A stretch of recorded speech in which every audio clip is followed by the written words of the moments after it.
2025 সালে যারা উচ্চ মাধ্যমিক পরীক্ষা দিচ্ছে তাদের সবেমাত্র আজকেই বাংলা পরীক্ষা শেষ হলো। তোমরা দ্রুত উত্তরগুলো মিলে নাও, আর কে কত পাচ্ছ তোমরা অবশ্যই কমেন্টে জানিও। এমসিকিউ এসিকিউ নির্ভুল উত্তর তোমাদের কাছে শেয়ার করব। এখানে তোমরা দেখতে পাচ্ছ এমসিকিউ এর আমি কেবল উত্তরগুলো জানিয়ে দিচ্ছি, আর এসিকিউগুলো প্রথমের উত্তর হবে 1-এর দাগে সি রিলিফ ফান্ডে, তারপরে 2-এর দাগের আছে এ ঘরে, আর তারপরে 3-এর দাগের এ বাদাটা, 4-এর দাগের এখানে উত্তর হবে বি নৌকরি নাপিত, 5-এর দাগের হবে সি, 6-এর দাগের হবে এ ভালোবেসেছিলেন।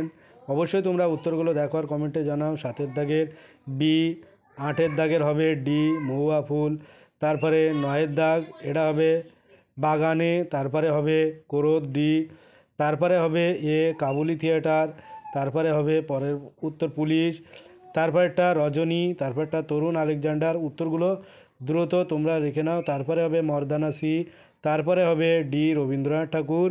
অবশ্যই তোমরা কমেন্টে জানাও। তারপরে হবে তোমরা জানো উত্তর হবে এ নন্দলাল বসু, তারপরেরটার উত্তর হবে সি তপন সিংহ, তারপরেরটার উত্তর হবে ডি নীলরতন সরকার, তারপরে উত্তর হবে বি 1889, তারপরে উত্তর হবে সি স্যার উইলিয়াম জোন্স, তারপরেটার উত্তর হবে বি খাদ্য। তারপরে আসবো এসএ কিউ এর গুরুত্বপূর্ণ প্রশ্ন উত্তরগুলো। তোমরা দ্রুত উত্তরগুলো শোনো আর এগুলো লিখে নাও, আর দেখো তোমাদের কার কথা হচ্ছে অবশ্যই কমেন্টে জানাও। এখানে 1-এর দাগ কী বলছে, মৃত্যুঞ্জয় অফিসে যায় না। মৃত্যুঞ্জয় কেন অফিসে যায় না? কারণ যে অনাহারী ফুটপথবাসীদের কথা চিন্তা করে মৃত্যুঞ্জয় অফিসে যায় না। তারপরে 2-এর দাগ সে যেন কেমন হয়ে যাচ্ছিল, কার কথা বলা হয়েছে, তার এমন হয়ে যাওয়ার কারণ কি? উত্তর হলো এখানে উৎসবের কথা বলা হয়েছে, আর পরিবারের ভরণ পোষণের জন্য ধার নিতে হতো তাকে, সেজন্য তার অবস্থা দিন দিন কেমন হয়ে যাচ্ছিল। তারপরের দাগ পরের প্রশ্ন, শাশুড়ির মাছ খাওয়া বুঝি ঘুচে যায়। শাশুড়ির মাছ খাওয়ার জন্য কোন কোন মাছের আয়োজন করা হয়েছে? এখানে ইলিশ, পাকা পোনার পেটি, তারপরে চিতলের কই, ট্যাংরা, ভেটকি ইত্যাদি মাছ লিখলে হয়ে যাবে। তারপরে অথবা একটা কোশ্চেন আছে, পৌষে বাদলা সম্পর্কে গ্রামের ডাকপুরুষের পুরনো বচন আছে, বচনটি কি? এখানে উত্তর শনিতে 7, মঙ্গলে 5, বুধে 3 আর বাকি সব একদিন। তারপরে 4-এর দাগের প্রশ্ন আছে, কবি রূপনারায়ণের কুলে জেগে উঠে কি উপলব্ধি করলেন? উপলব্ধি করেছিলেন এ জগৎ স্বপ্ন নয়। যারা আমার চ্যানেলে নতুন অবশ্যই কৃতজ্ঞতা স্বরূপ চ্যানেলটি সাবস্ক্রাইব করে পাশে থাকা বেল আইকনটি ক্লিক করে রেখো। পরের প্রশ্ন 5-এর দাগ, এসেছে সে ভোরের আলোয় নেমে।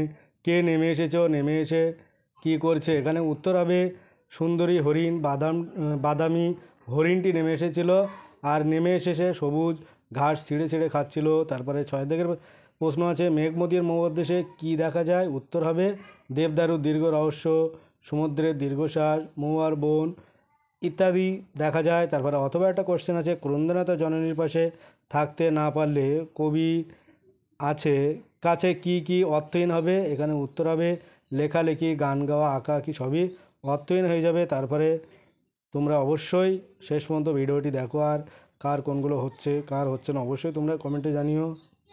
7-এর দাগের প্রশ্ন, দুরন্ত অভাব থেকে জন্ম, এখানে কোন অভাবের কথা বলা হয়েছে? উত্তর হবে ভালো স্টেজ, সিনসিনারি, আলো, ঝালর ইত্যাদির কথা বলা হয়েছে। পরের প্রশ্ন 8-এর দাগ, একটুও ভালো লাগে না বাড়িতে।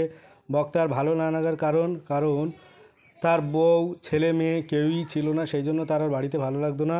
তারপরে 9-এর দাগ, পড়তে জানে এমন এক মজুরের প্রশ্ন, কবিতায় কোন কোন দেশের উল্লেখ আছে? এখানে চীন, গ্রিক, ভারত, ব্যাবিলন। তারপরে 10-এর দাগ, ভাষাবিজ্ঞানের দিক থেকে আদর্শ অভিধানের প্রতিটি শব্দের 3টি স্তর থাকে, স্তর 3টি কী কী? এখানে উত্তর হবে গঠনগত, অন্বয়গত এবং বলছে বাক্যার্থগত।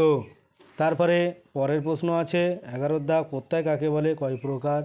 এখানে তোমরা জানো ধাতু বা শব্দের পরে যে সকল বর্ণ বা বর্ণ সমষ্টি যুক্ত হয়ে নতুন শব্দ তৈরি করে তাকে প্রত্যয় বলে। প্রত্যয় হলো 2 প্রকার, কৃৎ প্রত্যয় আর তদ্ধিত প্রত্যয়। তারপরে 12-এর দাগ, ন্যূনতম শব্দজোড় বলতে কী বোঝো? তোমরা এটাও জানো দুটি শব্দের মধ্যে যে ন্যূনতম পার্থক্য থাকে তাকে ন্যূনতম শব্দজোড় বলা হয়, যেমন তালা, থালা ইত্যাদি। এলো তোমাদের এমসিকিউ এসিকিউ গুরুত্বপূর্ণ প্রশ্নপত্রের সঠিক নির্ভুল উত্তর। তোমরা দ্রুত উত্তরপত্র সাথে মিলিয়ে নেওয়ার কার কথা হচ্ছে অবশ্যই জানো। আজ ভিডিওটি এই পর্যন্ত। পরের ভিডিও পেতে অবশ্যই চ্যানেলটি সাবস্ক্রাইব করে পাশে থাকা বেল আইকনটি ক্লিক করে রেখো। সকলে ভালো থাকো, সুস্থ থাকো, পরবর্তী পরীক্ষাগুলো যাতে সকলে ভালো হয় এই কামনা করি আজকের এই ভিডিওটি শেষ করছি।